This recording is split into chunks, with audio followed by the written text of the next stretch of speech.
May Mendoza update. Ito yung mga ginawa na mag-BFF. Nag-boxing sila. Nagkasama ni Menja sila, MJ Lastimosa, mga Salvador at Chami. And after nila mag-boxing, ay kumain naman sila sa Lassie Sushi. And just sa The Podium Mall. Ang sarap pa nga ng food, oh.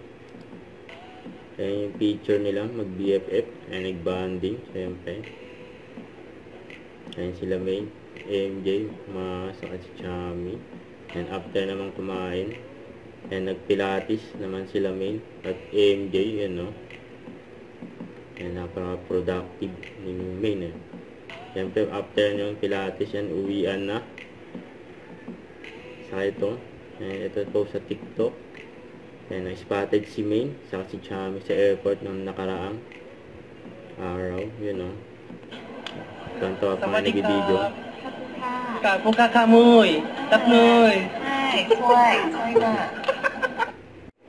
Don't forget to subscribe, click the notification bell for more updates. This is Sweet Short Reaction Vlog. Stay tuned for more videos. See ya.